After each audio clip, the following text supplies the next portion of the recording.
بسم اللہ الرحمن الرحیم۔ السلام علیکم ورحمۃ اللہ وبرکاتہ۔ میں ہوں آپ کا معلم محمد خضر، اور اس پلیٹ فارم اور اس چینل سے آپ آسان عربک گرامر کورس سیکھنے جا رہے ہیں۔ اس کورس کے اندر ہم کچھ صرفی اور کچھ نحوی قواعد کو پڑھیں گے، بالکل سہل اور مختصر انداز میں۔ دیکھیں، جو بھی چیز آپ اسٹارٹ کرنے جاتے ہیں، جو بھی چیز آپ پڑھتے ہیں، جو بھی چیز آپ سیکھتے ہیں، تو سب سے پہلے آپ کو اس چیز کے بارے میں انفارمیشن معلومات ہونی چاہیے کہ جو چیز میں پڑھ رہا ہوں، جو چیز میں سیکھ رہا ہوں، آیا اس کا فائدہ کیا ہے۔ یعنی کہ مثال کے طور پر آپ CIT کورس کرتے ہیں، آپ گرافک ڈیزائننگ کے کورس کرتے ہیں، آپ بزنس پر مشتمل ڈپلوماس کرتے ہیں، آپ سافٹ ویئر انجینئرنگ کے مختلف ڈپلوما کورسز کرتے ہیں، آپ ویب ڈیولپمنٹ پر کورسز کرتے ہیں، تو آپ کو اس کی افادیت اور اہمیت کا پتہ ہوتا ہے کہ مارکیٹ میں اس کی اتنی ویلیو ہے۔ اگر میں یہ کورسز کرتا ہوں تو میری ڈیمانڈ اتنی ہوگی، مجھے اس پر اتنی انکم آف ریسورس ملیں گی، مجھ پر ذرائع آئیں گے، میں اچھے سے اچھا خاصا پیسہ بنا سکتا ہوں، پیسہ کما سکتا ہوں ان کورسز کے ذریعے۔ تو آپ کے ذہن میں ان کی افادیت اور ان کی اہمیت اجاگر ہوتی ہے، آپ اس چیز کو پڑھتے ہیں، اس چیز کی اسٹڈی کرتے ہیں۔ تو جب آپ اس کورس کو سٹارٹ کرنے جا رہے ہیں تو آپ کو اس کورس کی اہمیت کا پتہ ہونا چاہیے، تبھی تو آپ کو ایک جنون سیکھنے کی ایک لگن آپ کے دل میں پیدا ہوگی۔ تو یہ جو زبان ہے جسے ہم پڑھنے جا رہے ہیں، اس کی افادیت اور اہمیت کے لیے صرف ایک بات کافی ہے کہ یہ زبان میرے آقا دو جہاں مصطفیٰ صلی اللہ علیہ وسلم کی زبان اقدس سے جاری ہونے والی مبارک زبان ہے۔ یعنی کہ میرے آقا دو جہاں مصطفیٰ صلی اللہ علیہ وسلم نے اس زبان کو بولا، پڑھا اور سکھلایا۔ تو یہ ایک بہت بڑی افادیت اور اہمیت میرے لیے کافی ہونی چاہیے۔ اس کے بعد حضرت عمر رضی اللہ تعالی عنہ کو قول ہے، تعلموا العربیہ فإنہا من دینکم، کہ عربی زبان کو سیکھو، اسے پڑھو، سمجھو کہ تمہارے دین کا حصہ ہے۔ دین کا حصہ یہ زبان کیسے ہے؟ کیونکہ یہ زبان ایک ذریعہ، ایک وسیلہ ہے قرآن و حدیث کو سمجھنے کے لیے، کیونکہ قرآن پاک عربی میں نازل ہوا، احادیث مبارکہ، اسلاف کی تعلیمات، تبع تابعین کی تعلیمات، تمام کی تمام تر کتب جو ہیں وہ تمام کی تمام عربک زبان میں ہیں۔ تو آپ جب اس زبان کو پڑھتے ہیں، سیکھتے ہیں، تو آپ قرآن کو سمجھنے والے، احادیث کو سمجھنے والے، اسلاف کی کتب کو جو ہے سمجھنے والے بن جاتے ہیں۔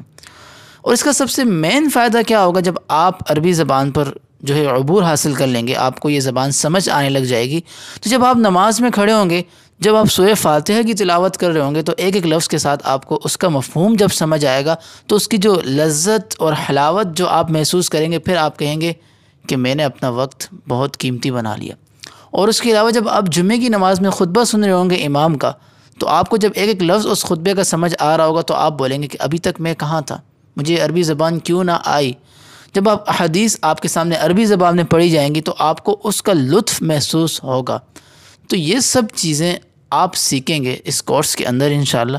یہ کورس بہت ہی مختصر اور شارٹ پر بنایا گیا ہے، اور میری کوشش یہی رہے گی کہ اس کو مختصر سی ویڈیو کے اندر ہم ایک لیکچر کو سمیٹیں، تاکہ آپ لوگ زیادہ بور بھی نہ ہوں، اکتا بھی نہ جائیں۔ مجھے پتہ ہے کہ جو چیز یہاں سیکھنے کے لیے آیا ہے، اس کی نیت اور دل میں صرف اللہ کی رضا مقصود ہے، اور جو کام دین کے حصول اور اللہ کی رضا کے لیے کیا جاتا ہے، وہ بہت ہی زیادہ اہمیت اور جنون کے ساتھ کیا جاتا ہے۔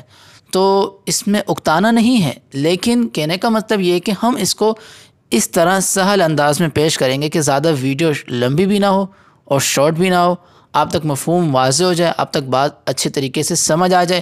اگر آپ کو اس لیکچر کے اندر کوئی بات سمجھ نہیں آتی، تو نیچے میرا نمبر موجود ہوگا، ڈسکرپشن میں بھی موجود ہوگا، ویڈیو کے اندر بھی آپ کو نیچے سلائیڈ میں شو ہو رہا ہوگا نمبر، آپ وہاں کانٹیکٹ کر سکتے ہیں۔ میری فیس بک ID کا لنک بھی اس ڈسکرپشن میں موجود ہے، آپ وہاں سے مجھے کنیکٹ کر سکتے ہیں میسنجر پر بھی، اور مجھ سے واٹس ایپ پر بھی رابطہ کر سکتے ہیں کسی بھی سوال کو پوچھنے کے لیے۔ تو ہم اس کورس کا جو ہے آغاز کرتے ہیں۔ سب سے پہلے ہم اس کورس کا آغاز ایک دعا سے کرتے ہیں، تو آپ سب میرے ساتھ اس دعا کے الفاظ اپنے دل میں دہرائیں۔ رب یسر ولا تعسر وتمم بالخیر وبک نستعین یا فتاح یا فتاح یا رب العالمین۔ رب یسر ولا تعسر وتمم بالخیر وبک نستعین یا فتاح یا فتاح یا رب العالمین۔ تو ہم اب جو ہے اپنا فرسٹ لیکچر اسٹارٹ کرنے جا رہے ہیں۔ آج کی ویڈیو تھوڑی سی لانگ ہوگی، کیونکہ ہم نے اس میں تھوڑی بہت زیادہ باتیں بھی کی ہیں، تو یہ ویڈیو تھوڑی سی لانگ ہوگی، لیکن آگے سے انشاءاللہ ہم اس ویڈیو کو شارٹ کرنے کی کوشش کریں گے تاکہ آپ اپنی روزمرہ زندگی کے اندر سے کچھ ٹائم نکال کر آئیں اور اس چیز کو سیکھیں اور آگے سکھلائیں اور اس کا لطف محسوس کریں اور دین کو سیکھنے والے بن جائیں۔ آپ کو نہیں پتہ آپ کا یہاں صرف کیا ہوا ایک ایک سیکنڈ کتنا قیمتی ہے اللہ کے ہاں۔ آپ اس چینل پر آئے ہیں اور جو چیز پڑھ رہے ہیں، جو سیکھ رہے ہیں، اپنے ذہن میں اس کی قدر اور اہمیت کو بلند رکھیں اور اس پر آپ کو بے مثال اللہ تعالیٰ کی طرف سے اجر مل رہا ہے۔ تو ہم اپنے لیکچر کی طرف جاتے ہیں، زیادہ ہم لانگ ویڈیو کو نہیں کریں گے۔ تو آج کے لیکچر میں ہم 3 چیزیں پڑھیں گے، ٹوٹل 3 چیزیں ہم آج کے لیکچر میں پڑھیں گے۔ سب سے پہلی بات، آپ کے سامنے پکچر اوپن ہے، اب وہاں ساری تحریر لکھی ہوئی ہے، میں سمجھاتا ہوں تو آپ سب دیکھیں۔ عربی زبان جو قرآن مجید کی زبان ہے، انتہائی آسان ہے، بالخصوص اردو بولنے اور سمجھنے والوں کے لیے یہ اور بھی زیادہ آسان ہے، کیونکہ اردو زبان میں بولے جانے والے 80% الفاظ عربی کے ہی ہیں، صرف ایک زبان سے دوسری زبان میں منتقل ہوتے ہوئے ان میں کچھ تغیر یعنی تبدیلی واقع ہو گئی ہے۔ لہٰذا اگر ہم انہیں سمجھ لیں تو نصف سے زائد عربی کے زبان کے بارے میں آگاہی حاصل ہو جاتی۔ یعنی کہ پوری بات میں یہ بتایا ہوا ہے کہ عربی زبان بہت ایزی ہے، کیونکہ اس میں اردو کے 80% الفاظ استعمال ہوتے ہیں۔ یعنی کہ اگر آپ کو اردو آتی ہے تو اردو کے اندر جو الفاظ استعمال ہوتے ہیں وہ تقریباً عربی سے ملتے جلتے ہیں یا عربی زبان سے اس میں منتقل ہوئے ہیں، لیکن کچھ تغیر یعنی کہ کچھ تبدیلی ان حروف میں ہوتی ہے جو انشاءاللہ ہم پڑھیں گے۔ دوسری بات، عربی زبان میں بنیادی حیثیت حروف الہجا کو ہے، جنہیں ہم اردو میں حروف تہجی اور انگریزی میں الفابیٹ کے نام سے جانتے ہیں۔ یعنی کہ ہر لینگویج کے اندر آپ انگلش پڑھیں، اردو پڑھیں، فارسی پڑھیں، فرینچ پڑھیں، آپ کوئی بھی لینگویج پڑھتے ہیں، جرمن، انگلش، جو بھی آپ لینگویج پڑھ رہے ہیں، اس کے اندر سب سے پہلے آپ اس کے الفابیٹ پڑھیں گے، حروف تہجی، حروف الہجا، ان کے حروف کی ادائیگی پہلے آپ کرنا سیکھیں گے۔ تو یہ ہر زبان میں اس کی اہمیت ہے، یعنی کہ سب سے پہلے امپورٹنٹ چیز یہی ہے۔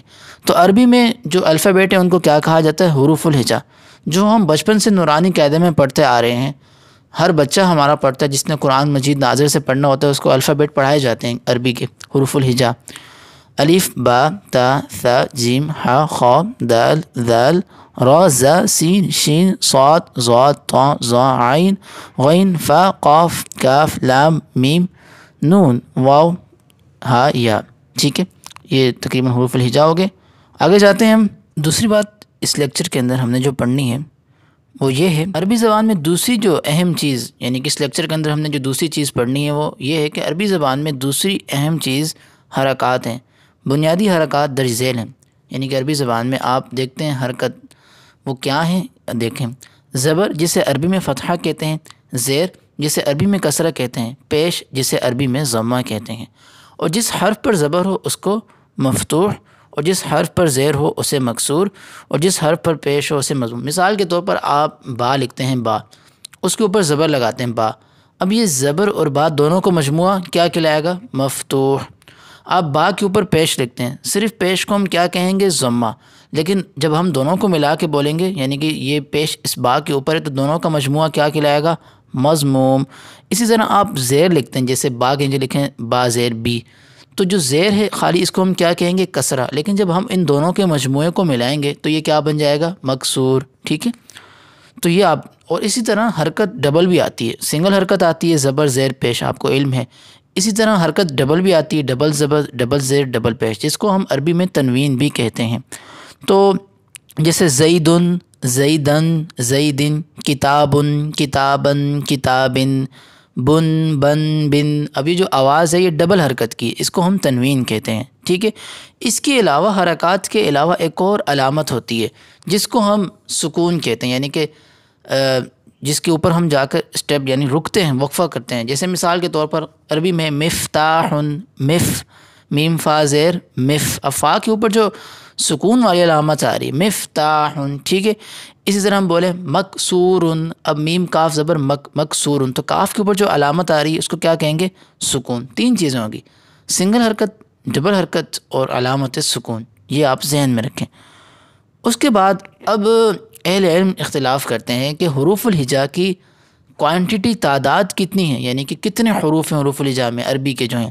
تو بعض حضرات کہتے ہیں کہ یہ 28 ہیں اور بعض کہتے ہیں 29۔ جو حضرات کہتے ہیں کہ یہ 28 ہیں وہ کیوں کہتے ہیں؟ وہ اس لیے کہتے ہیں کہ وہ الف اور حمزہ کو ایک ہی حرف کنسیڈر کرتے ہیں، یعنی کہ اس کو ایک ہی حرف شمار کرتے ہیں۔ اور جو لوگ کہتے ہیں کہ یہ 29 ہیں، وہ کیا کرتے ہیں، الف کو الگ اور حمزہ کو الگ شمار کرتے ہیں۔ اب آپ لوگوں کے ذہن میں آئے گا یہ الف کیسے دکھتا ہے اور حمزہ کیسے دکھتا ہے، تو میں اس کو ایکسپلین کرتا ہوں۔ الف اور حمزہ کا فرق کیا ہے؟ جب الف پر تینوں حرکات، یعنی کہ آپ کے سامنے ایک الف لکھا ہوا ہے، آپ کیسے پہچانیں گے یہ الف ہے یا حمزہ ہے؟ کیونکہ دونوں کی شکلیں ایک جیسی ہوتی ہیں۔